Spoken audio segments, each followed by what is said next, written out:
Hoje contaremos a história de uma lenda brasileira dentro do mundo do boxe. Um dos maiores lutadores de todos os tempos, Eder Joffrey. E eu te convido a mergulhar nessa viagem espetacular pela vida desse pugilista tão incrível que enfrentou lendas, da qual eu tenho até a audácia de chamá-lo de Rocky Balboa do Brasil. Então, vem com a gente.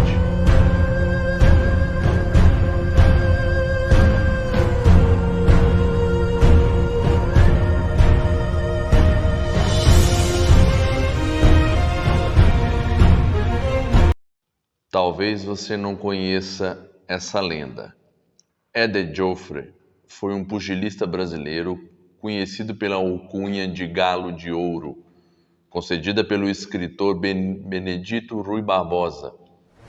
Foi tricampeão mundial de boxe, campeão peso-pena pelo Conselho Mundial de Boxe e campeão do peso galo pelo Conselho Mundial de Boxe e pela NBA.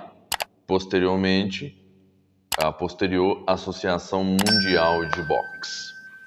Ele foi introduzido ao Hall da Fama do boxe, localizado na cidade de Canastota, Estados Unidos, em 1992, e foi considerado por especialistas de boxe do mundo inteiro, na revista especializada em boxe The Ring, como o melhor pugilista da década de 1960, estando inclusive à frente de Muhammad Ali, que ficou na segunda colocação.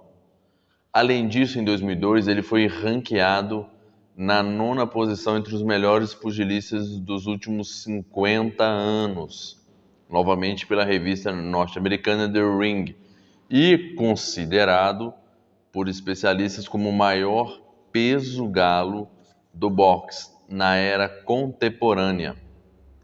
Converteu-se ao vegetarianismo em 1956, depois de uma leitura que indicava que a carne era prejudicial ao organismo humano, conforme declarou no documentário A Carne é Fraca, produzido pelo Instituto Nina Rosa. Mas a sua história como lutador vem muito antes disso. Nasceu no centro de São Paulo, na Rua do Seminário, e posteriormente se mudou para o bairro paulistano do Peruche, localizado na Zona Norte. A sua família era de boxeadores, pois seu pai, o argentino José Aristides Joffrey, conhecido como Kid Joffrey, já havia sido um respeitável pugilista, passando assim os ensinamentos para o filho, que logo aprendeu a amar a nobre arte. Apesar de sua primeira opção profissional ter sido pelo desenho arquitetônico, curso que realizava em sua adolescência. A sua mãe, uma dona de casa, Angelina Zubano Joffrey, de origem italiana, tinha uma família com tradição também no boxe.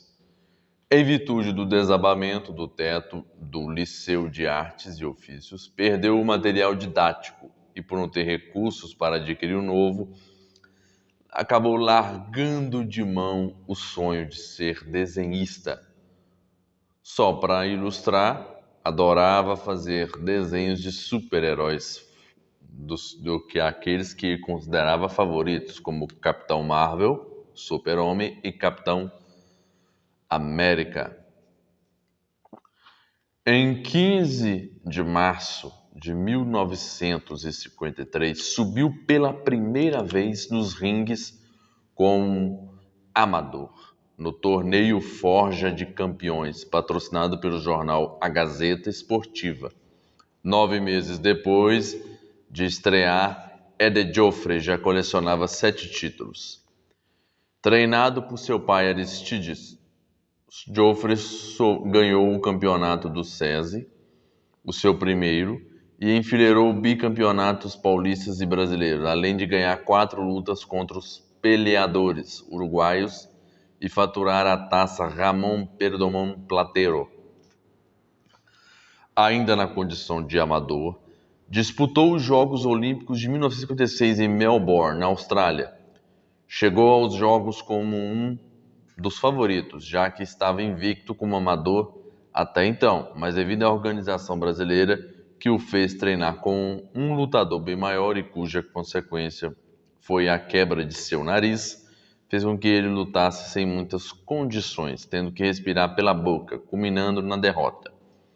Em sua segunda luta na competição, por decisão dos jurados, para o chileno Cláudio Barrientos, que, após tornar-se profissional, voltou novamente a lutar contra Éder e foi derrotada sendo vítima de 8 knockdowns. Profissionalmente, começou em 1957 na categoria peso galo. No ano seguinte, já era, aliás, um campeão brasileiro em sua categoria. Já na década de 60, mais precisamente no ano de 1960, ao enfrentar o argentino Ernesto Miranda, conquistou o título sul-americano dos galos, começando assim a escrever o seu nome na história do boxe mundial.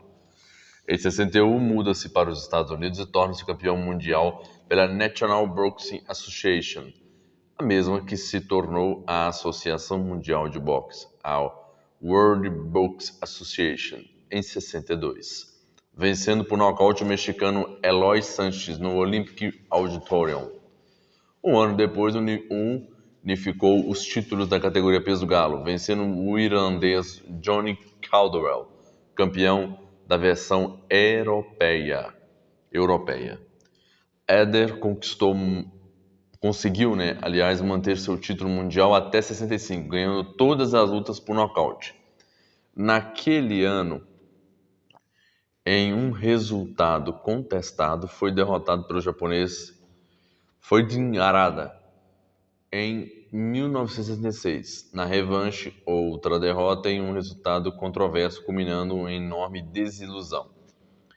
Em 1970, após 3 anos de sua aposentadoria, onde fazia várias exibições pelo Brasil afora, em um ciclo de sua tia Olga Zumbano, voltou aos rings lutando na categoria peso-pena.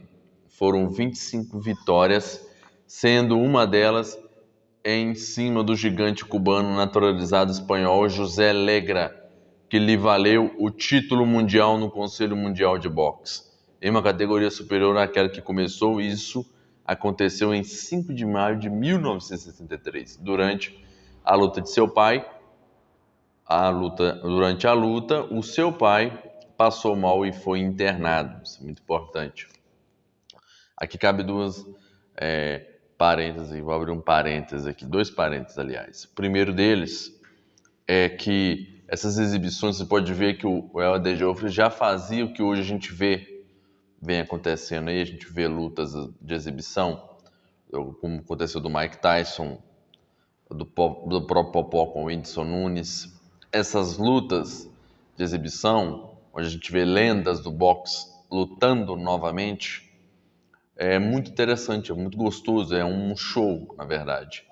E imaginar que o próprio Éder Joffre foi que já fazia isso bem antes. E a outro parênteses é que o pai dele sempre o acompanhava nisso, como seu treinador mesmo.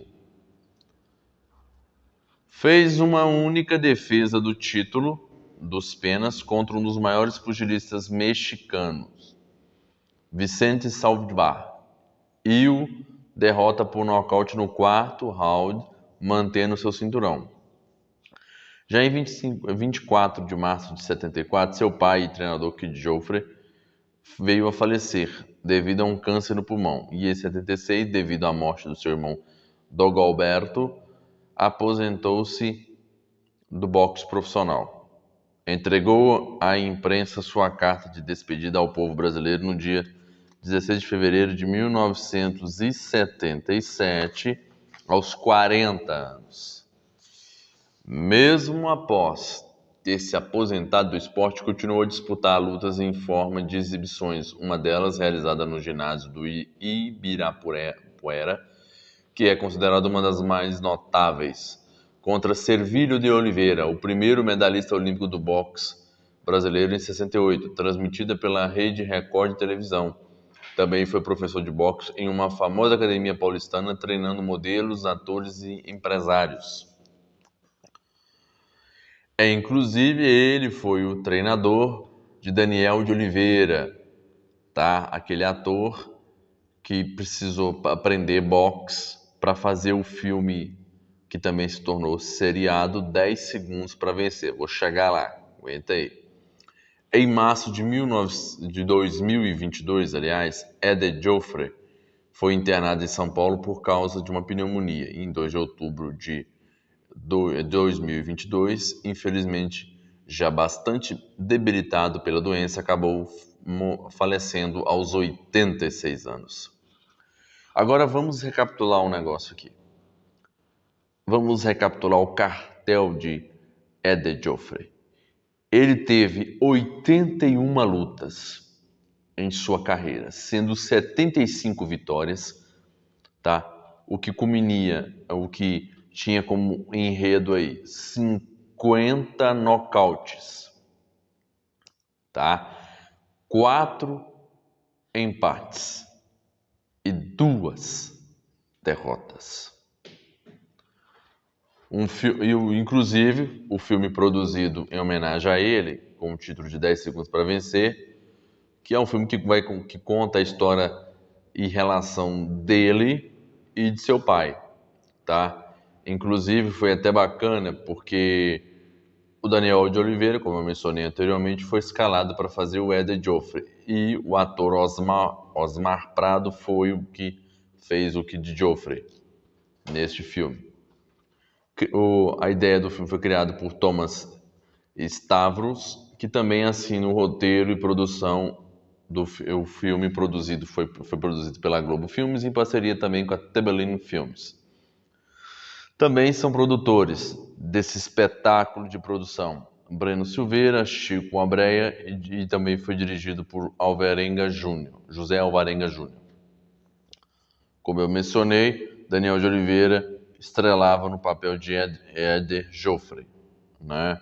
Tendo Osmar Prado como Kid Joffre, Ravel Andrade, Sandra Coveroni, Kelly Freitas, Samuel Toledo, Winter Dallos e Ricardo Gelli. E esse filme foi lançado justamente em 27 de setembro de 2018, ou seja, foi muito bacana porque o filme foi lançado e para homenagear o Eder Joffre, ele ainda em vida. Como vocês estão vendo aí, nós não colocamos aqui vídeos, porque a plataforma impede que a gente ponha vídeos de outros canais, tal, para acabar atrapalhando. Por isso que a gente colocou muita foto, tá? Mas eu vou deixar no link da descrição aqui a última entrevista que ele deu no The Noite do Danilo Gentili. Dá uma sacada depois que esse vídeo terminar, dá uma sacada aí no link da descrição e veja essa entrevista fenomenal do Eder Joffre. Esse vídeo somou para você? Cara, deixa o seu like, se inscreve nesse canal e ativa o sininho para não perder mais vídeo não. Como eu costumo dizer, tamo junto!